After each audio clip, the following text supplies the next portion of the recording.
There we go. Yes. Hi, Charles. Hi, everyone. Hello. Hi. My name is Alex Borovenskiy. I am from Ukraine, Kiev. I represent ProEnglish Theater of Ukraine and West Association, World of English-Speaking Theaters. And today we start in our first in the series of hat interviews. That's why me and Charles are wearing these strange hats. Well, I wear a strange one. He wears normal one, a good one, I guess. And the idea is that the members of West Association interview each other one by one. So we are talking about different theaters and theatrical companies all over the world producing or creating pieces in English. And we are talking about how we come into play, what is the specifics, and what are we. And basically, by the end of it, I don't think we're going to finish, but by the end of it, you guys will have understanding about different theatrical companies all over the world. So here we go. We meet in Charles Davies and CBDB Productions from Israel. And I'm not sure about the particular city. So, Charles, would you introduce yourself? Sure.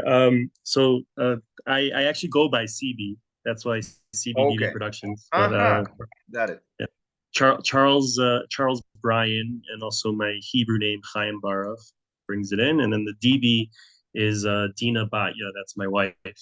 So she doesn't go by DB though. She goes by Dena. Hopefully, she'll be joining us. All right. Um, we we live in Jerusalem, Israel, and we're actually a part of a very vibrant English-speaking theater community here. We're one of about 14 different English-speaking theater companies in Jerusalem. 14. Um, Wow. Okay. Okay. But you there, originally, as far as I am, well, you told me in the beginning, you're originally not from Jerusalem. yeah. How did you move and how did it work with Well, my wife actually moved here when she was 3 years old with her family. I moved here when I was 16. Um, and a lot of the people that are involved in the community here and have been involved with our theater company in particular. We're fairly new, our theater company. We've been involved with the community for about, I want to say, my wife maybe a little bit more than me, but I've been involved about 10 years. And our CBDB was founded right before Corona, like maybe a half a year before, and then Corona happened, and then we did a lot of Zoom productions. But uh, it's really comprised of people from all over the world. A lot of Jews and as well as non-Jews, Christians and Muslims live in this area, and we've had diplomats also join our theater community when they come visit here. Okay. So there's been people from all over the world, really. We have actors that were originally from the UK. We have actors that um, um, were from. We actually recently were performed with an act. We did a production with an actress from Russia. She moved here because of the war, Ukraine and Russia. She left she left Russia with her husband because he didn't want to fight, basically. Um, so there's also from Russia. There's a lot of people here. There's from um, I I want did I worked with someone from that was from well Canadians. There's a girl who was in a production that we did from Brazil. So people just come to Jerusalem, and then we perform in English. So there's a lot of different um, languages, but So mostly performing in English. Charles, what is the starting point for you with choosing the people? Should it be the artistic skill or a good person or somebody who shares the values of the company? How do you choose people to be in your production? That's the first one. And second, how do you even choose the production itself? So CBDB itself, not talking about the other theater companies, each have their own niche. Some do musicals, some are Hmm. uh, companies that work only with women because there's a religious concept for women not to perform in front of men in Judaism. Um, uh, we founded CBDB to kind of allow for people to get their opportunity. So I'm not necessarily looking for somebody who has skills or necessarily someone interested in theater, and we try to give opportunities to people. Um, and I think also I've created I try to choose in that vein productions that might not be necessarily well known, but to give an opportunity for a production to find a space or a stage. I worked with a playwright throughout Corona that like I did a couple of her productions on Zoom, and then I put it up on a live stage, and um it wasn't done yet as a live performance, and I said I'm going to produce this and bring your work to Jerusalem. Um, so And it is he a it's local playwright? Where is he from? no she's actually from New Jersey, but she was writing about Bosnia, All right. um, uh, um, and about women and their stories. Mm. Uh, and I've spoke. It's a little difficult to kind of do that here. A lot of the companies that work here do classical musicals or famous plays, and to do original work or work that really hasn't been given a chance. It's hard to find audience for that sometimes. Um, but that's kind of like that's what I like. I like to give people the opportunities. Um, I was trying to bring the reason why we founded CBDB Productions in the first place when we did was I have friends that they had a musical that they wanted to bring to Jerusalem, and I was like, oh, I'm gonna do that. Uh, Um, and I see. and it didn't work out for multiple reasons, but also because Corona like came and there's just no way we could do the production live. And since then we've pivoted and done a bunch of different other things. Last year we had sometimes we do there were companies that worked on plays for the Holocaust Memorial, like Yom HaShoah that we have here. Um, and a girl, 22 years old, wrote a full length play about her family's story, and she was looking for someone to produce it. And I said, let's do it. Hmm. And she produced it and directed it this past year. Now she's actually finishing up a creative writing degree um, in New York. So really, it's about giving different opportunities, different people. Even recently, we did My Name Is Usher Lev, which is a three-person play, three characters, and we had five people that I wanted to cast, and I said let's try to make this five. There are multiple characters, but three people play. One Okay. person plays Usher How Lev, did it? and They play different people play the same character? yeah, Right. one Okay. actor plays Asher Lev, and then there's a woman actor who plays all the women characters, and a male actor who plays all the male characters. And I I told the director, let's split it and let's have five people be in it and give so we can give more people opportunity. And we actually wrote to the playwright, and he said, if it works for the production, it's not how Uh, it's written, but if it works for the production, he basically gave us his blessing.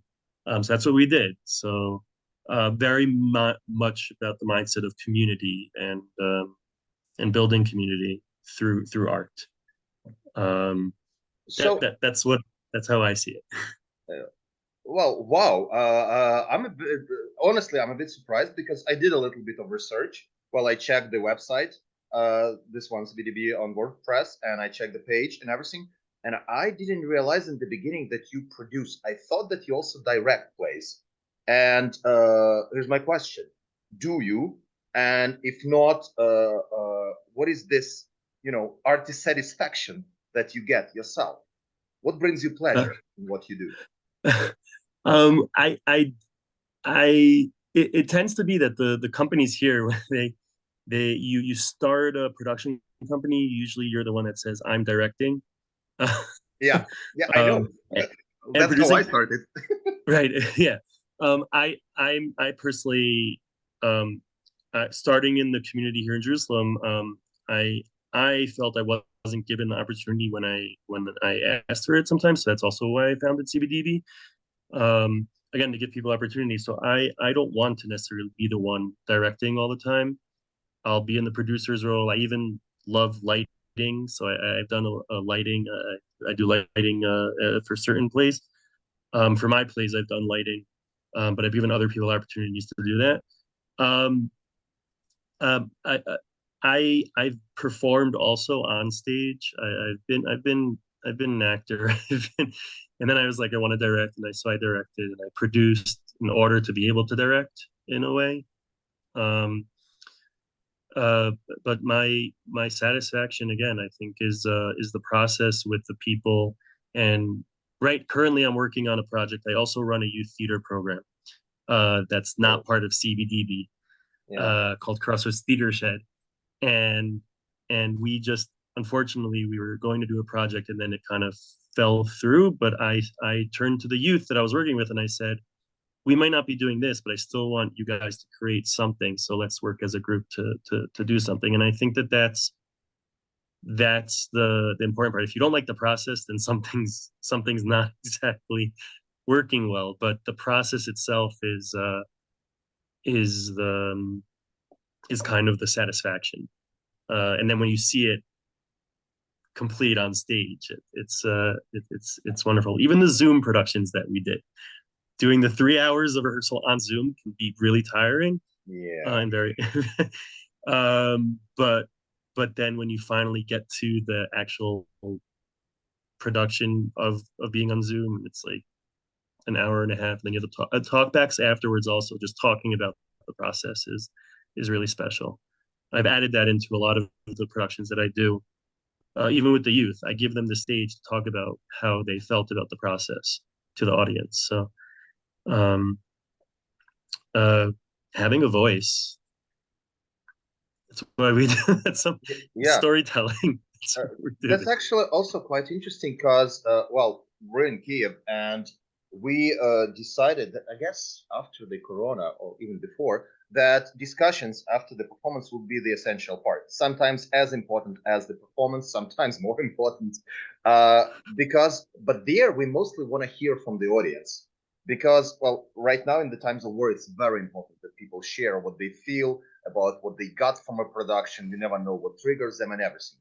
So we usually our discussion is like that. We sit and say, "You speak," and sometimes they don't, but when they start, you can never stop because they share so much and so many interesting things. Sometimes not connected with the performance. How does it work with you? You said talkbacks, but how much of the audience do you actually hear? Um, we will with the again with the youth productions. I've it we kind of it's half of the just introducing because the youth write the plays and they direct them also. So it's about that experience of theirs and them explaining that, and then I open it up to the audience, and sometimes they don't want to talk, and sometimes they do share. Okay. Um, but we recently, with My Name is Asher Lev, it was a question of do we want to have that conversation or not with the audience, and we said yes because it was important for us to share our thoughts and hear what the audience's thoughts are because the play itself is kind of controversial in with Asher Lev with art and Judaism. How does it mix Mm. and and what does he do? He goes and he draws he paints a crucifix, and that's something that's not necessarily looked very well upon in Judaism. Um, and so that was interesting to have that kind of conversation open.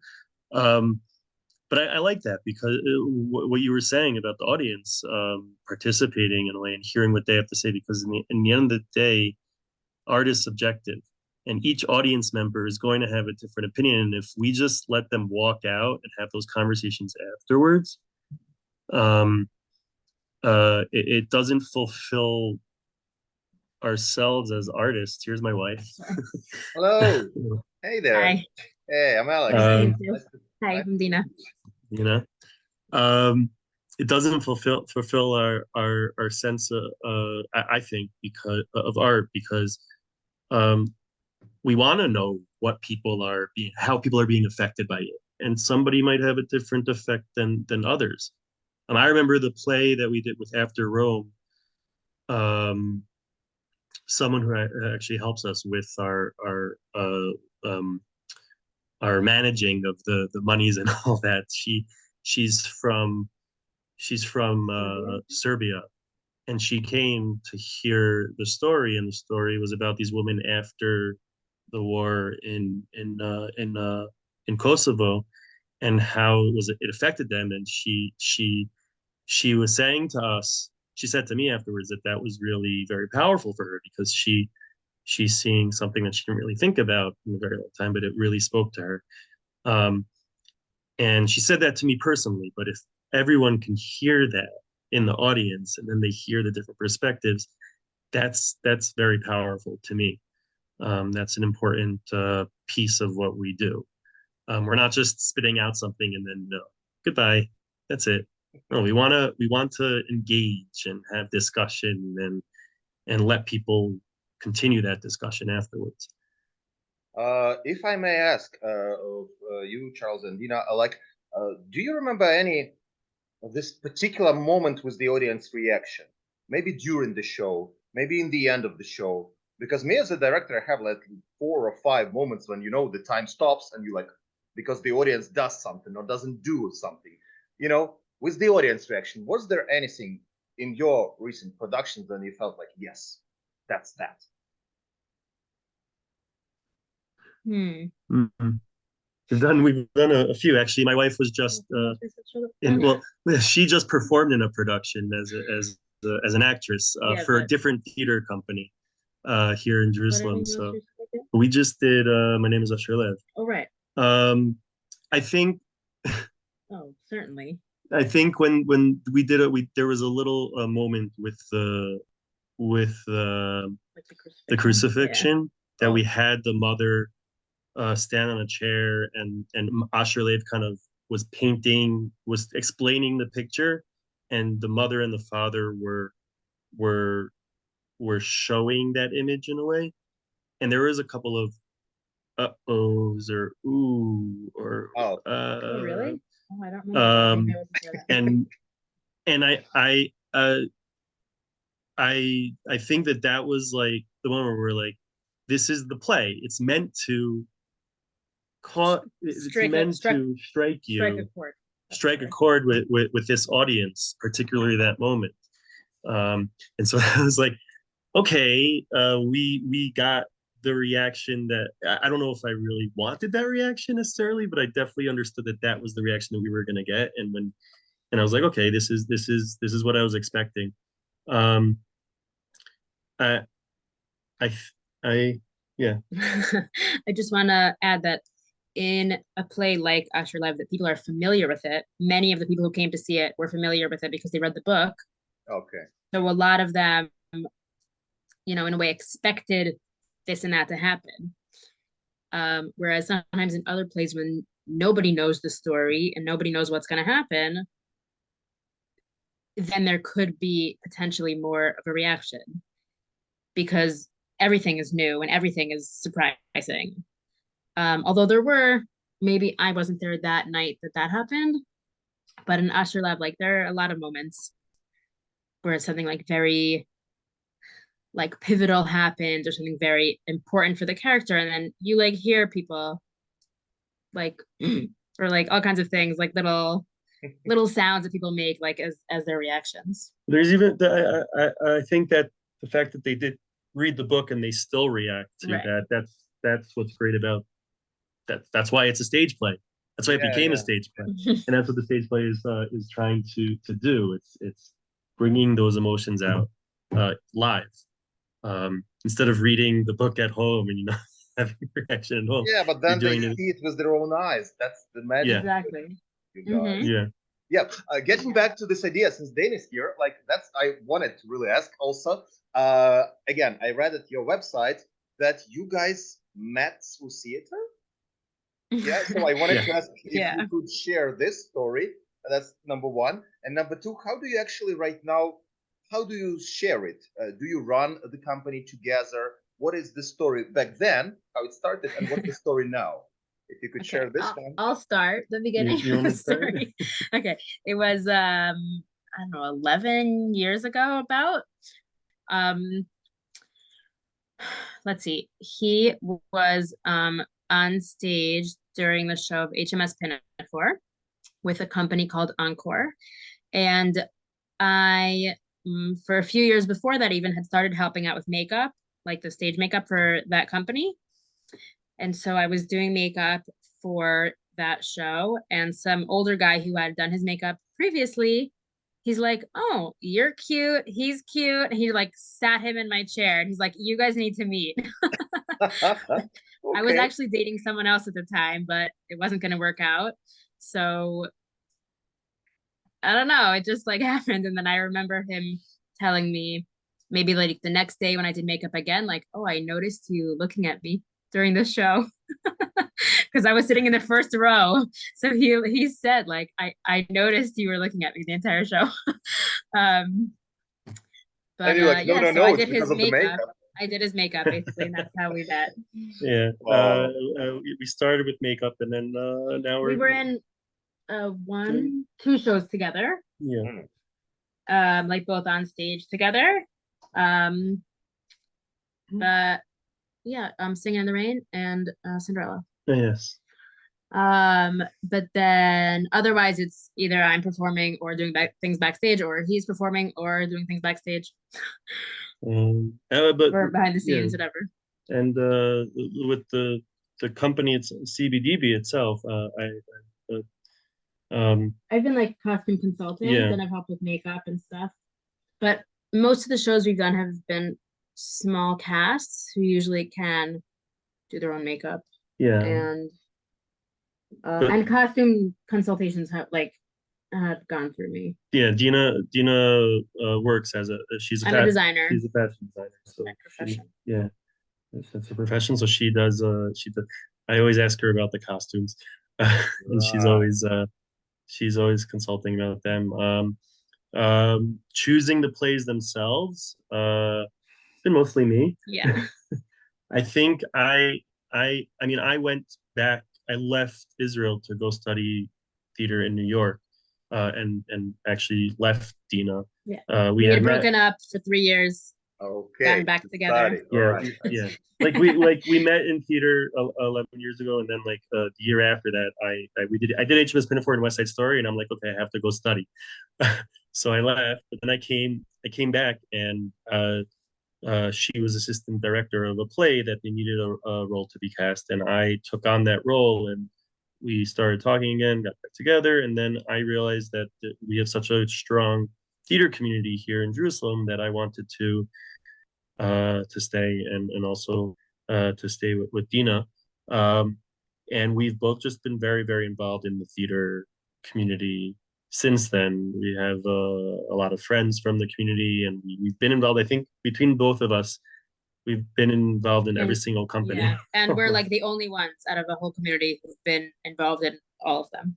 um, Wow. and Okay. yeah, yeah, And how much of the theater do you guys take home? Because my girlfriend is an actress, and she also runs the drama school in my company and everything. So we do talk quite a lot. Well, all the time we talk about theater and everything. How much of this do you guys take home, or do you have the separation line between theater and Well, life?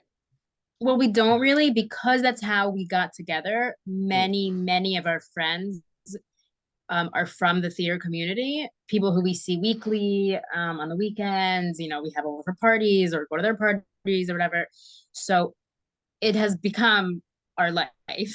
yeah, Like, very much so. If we didn't, like, if all of our theater people were like a separate thing, We would probably have no social lives. That's not true. No, We've started mainly to what we do is hang out with theater people. we've No, started that's to football. kind of That's football. I know that. Yes, yeah, but okay, so no, I. we know we've expanded. We have a dog, so we have friends from Okay, the that's dog true. park, and I do football, so I still Yes, and we have kids, so we have other friends, we have but like, kids from that. But I mean, our kids have taken us. It's been a challenge with kids oh, at the to theater, do yeah. theater. But I run the I also founded and run the Jerusalem English Theater community, which is brings all the companies together on a website and Facebook page, and we do events and things like that. So Right.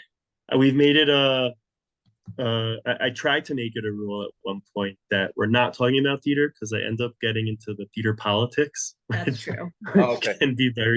which can be very So it depends who's in our very house. difficult. Sometimes having a conversation about it is okay and it's tame and it's relatively at a, reasonable tone of voice. But depending on who's there, sometimes discussions can get pretty heated and as Phoebe likes to call it, passionate. Yeah.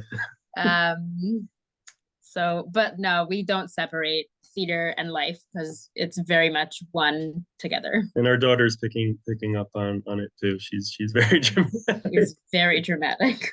But she also loves to be at the theater. Every time that, we would do a show and CB's there like doing the lighting in the morning. So I would sometimes take her after daycare, like, oh, here's the theater. Like she knows where the theaters are and like she knows when he's at the theater, when I need to go to the theater. Like she's very much a theater kid. And one of my highlights that I mentioned is I had when we did After Rome. So that was the first production that I produced and directed. Not on Zoom. I produced and directed it on Zoom as well, but when we did it live, and she came and sat on the stage, and I took a picture of her, and like seeing my daughter up there, and like her being on the stage, and like what I put together was really special. Yeah, I can imagine. Well, okay, getting back to the Jerusalem theater community, and I was thrilled to hear about this Jerusalem English theater community. How much do you guys know each other? I heard, Charles, you mentioned 14 theaters. Is it like really like a small village when everyone knows everyone and it's pretty much? And how much do you collaborate? How much do you share and create together? Or is it separate, parts and pieces? So in 2018, I got there were 10 companies I think back then, and CBDB wasn't even a thing. And I said, let's all sit together, and we sat down together in January. And some of the theater directors, producers never met each other before, and they were like, "Oh, I'm finally seeing you face to face."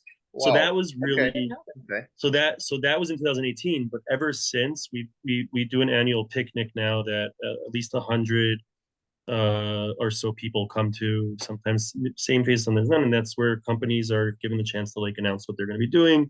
A lot of the auditions and the shows start their process after the summer.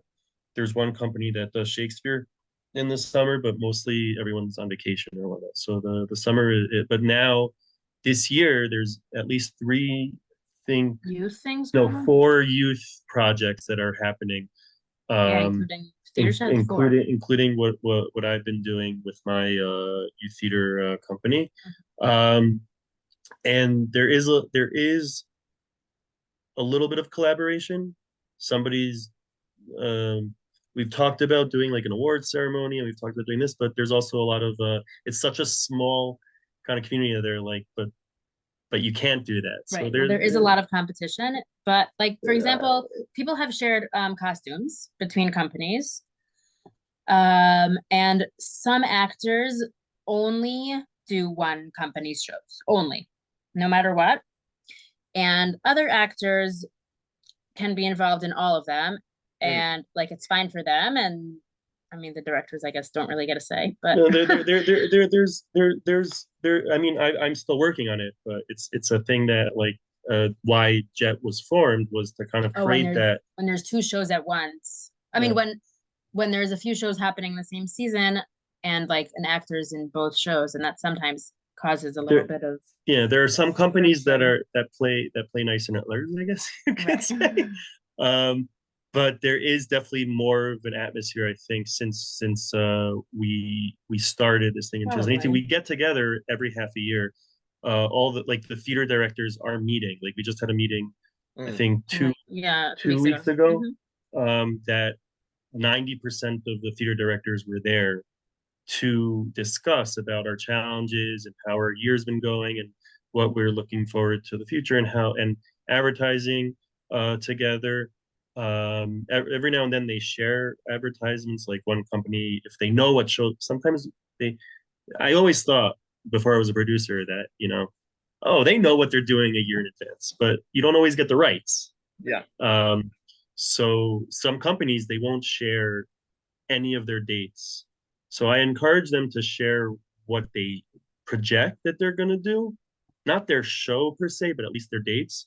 And I encourage them to not overlap with each other. And then I say, if it happens, it's not such a big deal because you have, I believe, a larger community of English speaking Right. theater goers, as well as some are doing musicals and some Mm. are only women and some are doing plays.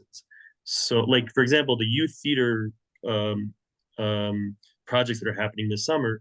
Mine, Crossroads Theater Shed, we do young playwrights. So the young people, they get mentored by U.S. playwrights in the States on Zoom, and they make their own short plays, and then they direct, and there's young people who act in it. So it's all original work, and is the fifth time we're doing it.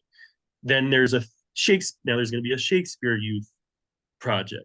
So that's Shakespeare. So okay, that's different. Like different And then there's going to audiences. be a musical theater intensive. So that's different than the other two things. And then there's a Also shows. and then there's a show that that one of the companies is doing like a youth production based on the youth that are already involved with them. So that was already like planned ahead and isn't they're not looking for more youth to be involved. They have whatever they have. So and they've already been rehearsals, I think. So there's all different types of things going on. So on some levels there is overlap, and I try to and part of what I feel my job is to like be like let's all kind of work together, and Mm. sometimes that overlap is good, and doesn't it actually helps the community. And there are some companies that aren't so encouraging of actors joining other Right, theater that's companies true. or other projects. Um, They and want then them there all are to those themselves. that are much more open to it. So it really depends on the personalities and what the theater company kind of their main goal is. But theater in English in Jerusalem has been going on for over 35 years. I think we're in like Mhm. and Wow. originally it was like one or two companies. I think only in And 2000 only plays, I think. Did yeah, just the they were musicals? always doing musicals. Oh, There were right, musicals. okay. I think 2010, 2012 was when things started opening up more. But 2005, there were maybe like four companies, but they each had their own dish. And then 2006, like two people broke off of one of the companies, and then a company that was like the main company for a very long time went defunct in 2014. They were called Jest. So I took Right, Uh-huh. Jerusalem English Like speaking Jerusalem. theater. Yeah, English yeah. speaking theater. So I took the Got it. S out and I said Jet. I didn't want to like take Take their over. Yeah, name. yeah, yeah. So I called it something else. But now there's so many different companies because there's so many different people that are like, I want to do my production, I want to do this, and there's a lot more people involved. Um, so on the one hand, it's really beautiful to see, and on the other hand, it could be a lot. Uh, And what is the situation with the venues? Because in Kiev, it's really tricky.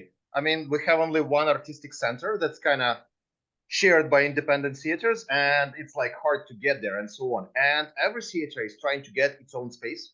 And it's again hard because it's a capital, so the situation with venues, is difficult. Or how do you guys, where do you perform? There are actually a lot of theaters in Jerusalem. Some of them have their own repertoire of actors and plays, but they also rent it out to other people. Like the theater that we've done our shows in, they have a big theater and a small theater, and their big theater is where their repertoire performs, and their small theater, they do all kinds of things there. So we've performed there. A lot of other companies have also performed there. And that theater also does a few things in there.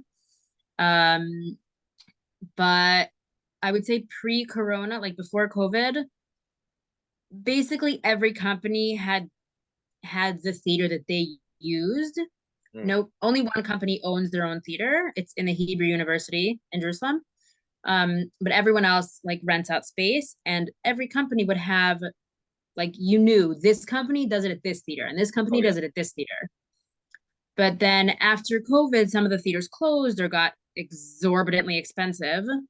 So now people are like overlapping. I don't want to really say that because it's a free space for everybody. But now multiple companies are using like the same venue. But we have a very big selection, including some for like 500 people, some for 60 people. It's a big range. I mean, there is the differentiation of like the Hebrew speaking theater world and the English speaking theater world. The Hebrew speaking theater world, they have their theaters. They all have, like, there's a Jerusalem theater, there's the Han theater, there's the Beit Mazia, which is actually Beit Mazia is a space which has, I think, 3 or 4 independent companies that work in there. They have theater classes, and they're all Hebrew speaking. One company from our English speaking theater world has been able to insert themselves into that a little bit. Some of them are native Israelis. They grew up here and they went to an art school here, and they have much more knowledge about that world than me, for example, or others that have founded companies here. One company works in a space. But it's very complicated because it's no, well, the Hillel also, it's complicated because it's an organization that owns the space and they're working with them. Another company also like has an organization that they're using their space, so they have to be careful about that. But my vision when we first started Jet was that we also need to create a shared home space for English speaking theater, because it is tough to find venues. One venue closed, another venue was being renovated and now just reopened, but is the hardest part though is finding rehearsal space. Not even performance space. Rehearsal space is some people for a reasonable price is really there are those that do smaller shows that they'll like rehearse in some of the apartment. Like a 5 person. There's a company that, again, like the Shakespeare company, they work in the park. So they rehearse mostly in the park in the summer. But then there's a company that has a connection to the art school, so they use that space. But we used for My Name is Australia, we used a space that was controversial for some people, and I was telling people like Why controversial? It's a Messianic Jewish space. Okay. And there were people who were saying that shouldn't be used, and I was like, it's a rehearsrsal space where it's a classroom. Like it's very hard to find. That's the purpose we're using it for. Is for rehearsal. I mean, when I lived in New York, there were tons of people in New York. You know, they use churches for rehearsals because that's an empty space during the week.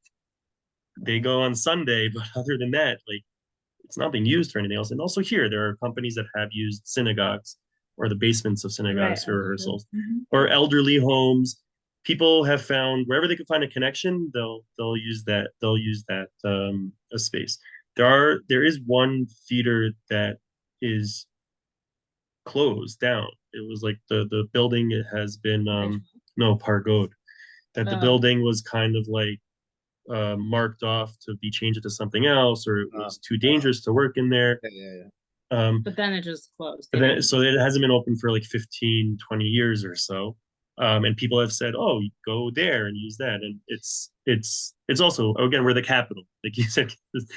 So we're working with the municipality to create that space.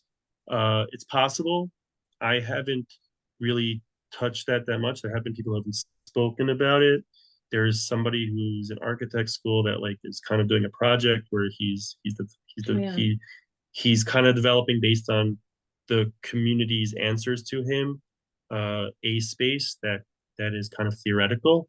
But definitely it was a dream of mine when founding Jet and speaking to the theater companies about having a shared space with 3 or 4 rehearsal rooms and like 2 or 3 theater locations. Even where we perform now, what Dina was talking about, the place that has a repertoire theater.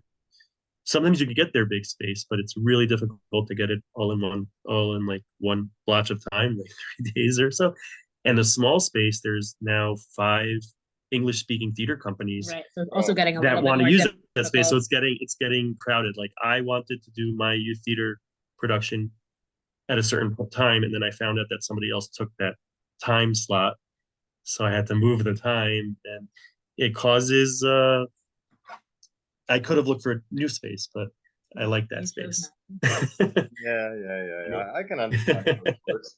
So, how does it work? How does it work financially? Because with us, the situation is that the money we get from tickets covers the rent of the space, the rent, well, the work of the lightman and so on, and a little bit of work of the production. So basically, there is no money to pay for the actors, and we're trying to get this money because we do pay from either the drama school or the grants or whatever, but it's never the actual tickets.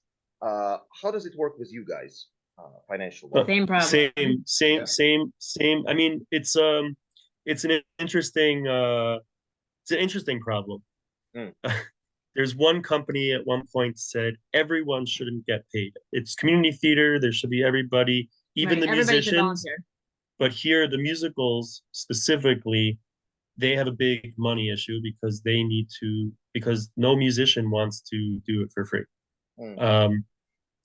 So they have to pay the musicians, and then if they have a 10-person band, they have to put A lot of money. thousands of shekel into that, Tens of thousands. tens of thousands. And I've said, but I don't understand. The actors are doing it for free, but they said, oh, the actors are doing it as a hobby, and they want to be there. The musicians, they have a talent. It's their job. Like That's it's their what job. they That's do. their skill. So you can't really convince Yeah. a musician to come and do it as a hobby, right? Or they talked about getting student musicians. So yeah, our none of the actors are paid, and that's an interesting problem because myself, at least, I went to an audition once, a professional audition, and I told the person at the audition, I said, I've acted in this and this and this and this. She's like, did you get paid? It's like, no. Mm. She didn't look at me the same way after that, um, because I wanted theater to be my professional work and what I'm doing in my life.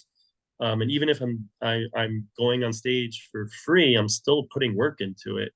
Yeah. It might be a hobby. We're putting these actors, performers are putting 3 or so months. So I've talked about in my company, at least in CBDB, we've talked about our company. If there's any money left over, then who does that go to? Like if we can give something, if there could be something given to the actors, like a nice present, Even a little. even a Yeah. little something. But some companies do crowdfunding. There was a company that did crowdfunding because they didn't realize that it seemed like they didn't realize what they were getting into when they went to this new theater that they needed Okay. to work in, and the lighting could have been a little bit too much for them or whatever it is. So they need, but a lot of the companies, what they do is they make the money from the tickets only so they could be able to do the next show. Mm. And it's most of the companies have been successful, but like when we did After Rome was an amazing production, but producing wise, it wasn't successful because we didn't make anything from it, pretty much. And so what we do next is kind of challenging for CBDB because we don't really have necessarily the funding to be able to do something extravagant or big if we want to, but also it's nice to do, small things. And then there are those that they have donors, they get donations, Mm. but it doesn't cover. Well, that's why it's community theater, and we all have day jobs. Yeah. Yeah. Pretty So, much everybody, even the ones running the theater Yeah, companies, yeah, um, they're not doing. Some of them might be doing like creative work, but they're not necessarily doing theater work. Um, uh, the whole year, and some of them are like we're doing it. This one we do one production a year, and that's all that we can do. We don't have the means or the ability to really handle more than that because the funding for sure. Um, there was a company that did like 5 shows, but they had their own theater space and their own yeah. J-Town. But then right before Corona, the place that they were in said we're closing you up. And they haven't found a new space yet for themselves. Right.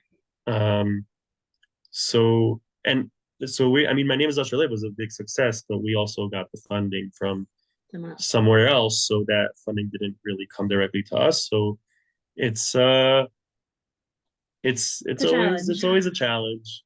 But I'm glad that the youth theater company is through an organization, and that's been really successful. And that's so I get to live my dream, I would say, of continuing to be doing theater throughout the year, but not necessarily in the same format as like the community theater and whatnot. well, I can totally understand. It's very similar situation down here. But still, even with this, do you guys have international aspirations? Do you prepare shows to travel abroad, to take part in the festivals, or you see a mission in bringing English-speaking theater to Jerusalem? Uh, do you want to go out? Um, I would say the answer could be yes. However, because it's community and there's very little money in it, there's really no funding to travel because there's obviously a lot more expenses to cover that. And also because we all have day jobs, we can't just like, up and go for a month or whatever to various countries to perform. Um, some shows, maybe more than others, would like to travel. There is one company, they're not Jerusalem based, but they travel the country. They do like one performance in like 4 different cities or something like Yeah. that. But In the crowdfund. There is one single show that I know of that has traveled to America. It was a women only show about a topic that's very big for like Jewish women, like Jewish Orthodox women. And so they did perform it in America, but they did a huge crowdfunding thing and got enough money to fly everyone in. The show I was just in, people have told us, we performed it last year and then revived it this year. People said, "Oh, you must travel with this show. Everyone has to see it. It's so important." But again, like money. Yeah, it's more than I think. That's all. It's money for sure. Money funding. I think it's motivation. Like especially this show that you just did.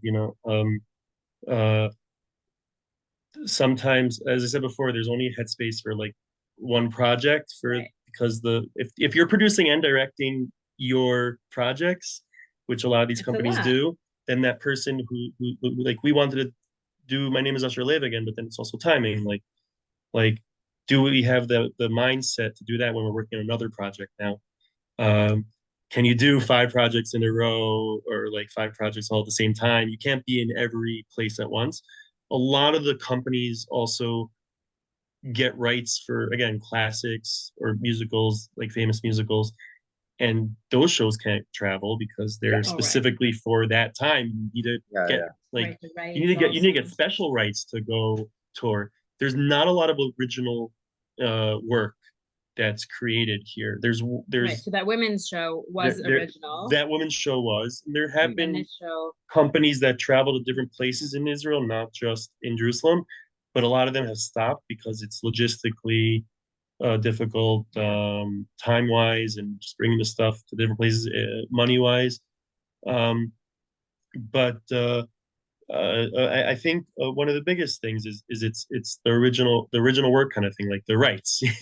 Yeah. You I wanted to go to the Edinburgh Festival once and work with somebody Yeah, on I've heard something, about and we that. talked about maybe bringing After Rome to a festival somewhere, um, but also again, as Dina said, the timing also, like there's we have other jobs and other projects and other things.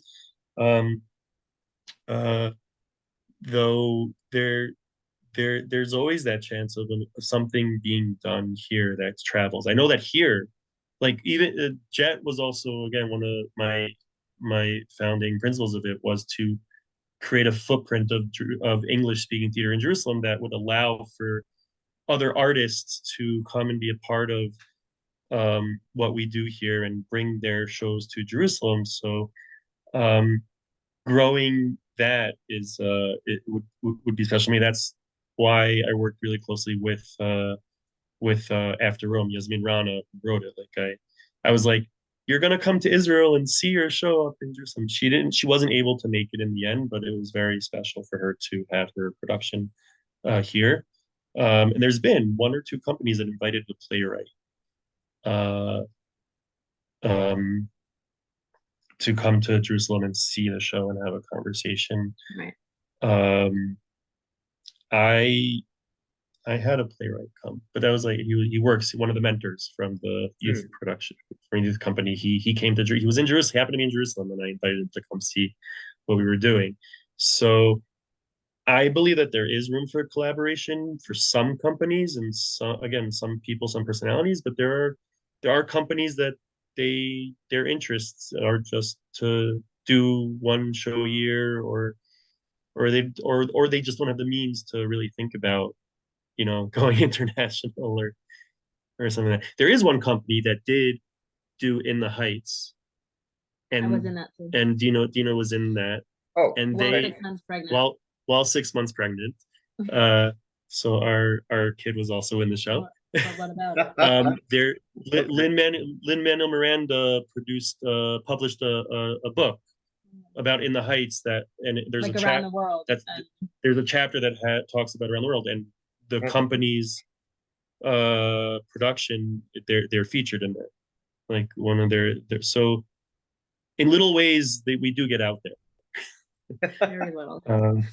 Well, yeah, I see. And I mean with West also, I mean it's really I know I found out about West from Natan Skop, who he's a producer of a family run that I spoke about before. They do Shakespeare Theater in the Rough, so Mm. they joined West, and then he told me about it, um and I debated, does Jet join West or should it be up to the individual companies to join?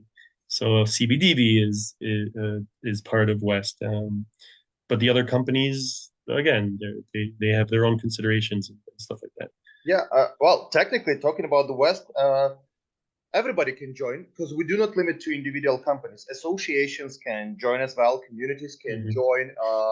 Individual members on a rare, well, normally not, but if it's a really active person, they can join as well. We do accept theater magazines, bloggers. So pretty much every organization connected Yeah, to theater, provided that they do theater in English. That's the idea. yeah, like, And it's really great that you joined, guys, because CBDB and the whole well, you started the English speaking uniting English speaking theaters of Jerusalem. So in a way, you are like West, and in a way, we are like you, just on a on this level. And it's very interesting how it works all the times. Because, for example, in Kiev, we are the only one. For English theater is the only English speaking theater in Ukraine and in Kiev. And technically, we have no rival, no competitors, but at the same time, we basically have no audience as well. So it's like situation is very different in terms which Right. made us pretty much to be international company because we do need to travel. Otherwise, nobody would watch us. And especially in mhm, days of war, we must travel because we Yes, do of the work course. great. So anyhow, but it's so interesting to understand and to see how you guys operate and how you see. Uh, I do hope to see your productions one day in person because we do travel a lot. One day we'll come to Jerusalem and we'll see you performing. Amazing. Charles, yeah, we'll see our work We'll as well. see. Two-person show. Okay, yeah. Yeah, Fingers crossed. literally impossible. Literally impossible. With our kids. So I guess on this we'll be finishing. It's been a very nice talk, and for the first one, it's been a brilliant talk. Really nice meeting you, Dena and Charles. It was so nice to meet you too. Thank you so much. Yeah, Yeah. likewise. You know what, guys? You're gonna be next one because the head interviews, and that's for everybody who's gonna watch us, is the chain interview. So I was the Yeah. first. I got their names from a hat. It was CBDB Productions, and I interviewed the guys. The guy's gonna be the next one. Me and Veronica, we're gonna get the name company, and you guys will have 2 weeks to meet with them and talk to them and get as much as possible about them. And this is how it works. The hat interviews. That's why my stupid hat is there. It's amazing. Okay. I was hoping we would pick the name out now, but Yeah. Well, it's on Veronica. She's the president. You know, I'm just the okay. founder. What do I know? Yeah, but we're gonna get it, I guess, like tomorrow or in a day. So we're gonna get the No name, problem. and we don't cheat. I mean, it can be again me. All of a sudden, then you interview me. We'll see. Okay. Have a very nice evening and see you Thank forever. you. You too. Thank you, And you have a too. great week. Okay. Thank you so much. It was really great. Yes. Thank you. Bye bye. Take care. Bye, you too. Bye.